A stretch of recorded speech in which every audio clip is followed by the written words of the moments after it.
Audio video सुनवा आ देखवा के लेल हमर चैनल मौसम चौधरी इंटरटेनमेंट के लाल बटन दबा के चैनल के सब्सक्राइब करी और घंटी के निशान जरूर दबाओ।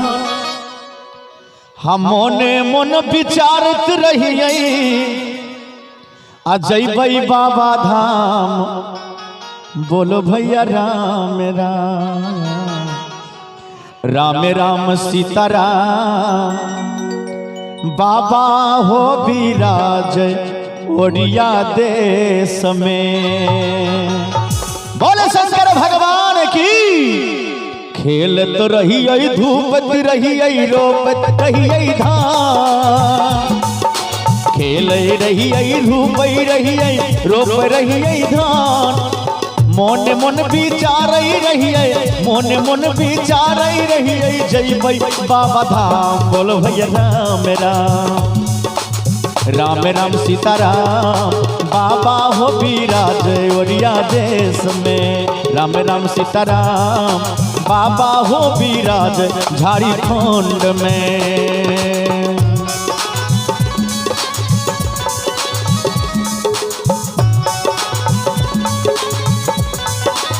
बोलो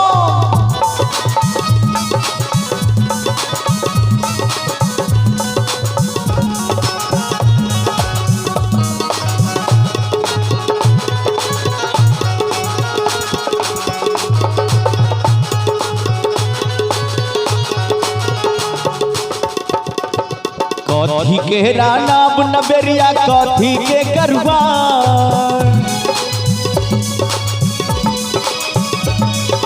कथी के रानाब नबेरिया कथी के गरुआन।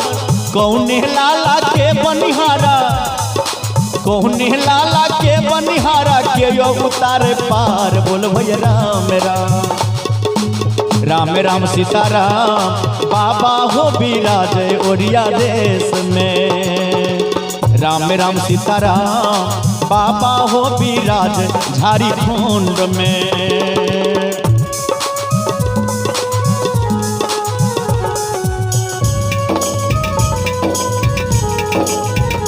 आबा हो बाबा हो।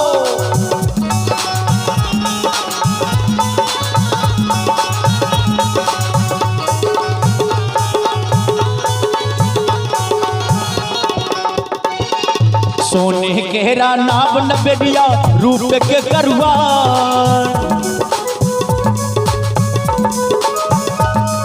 सोने के रानाब नबेरिया रूप के करुआ।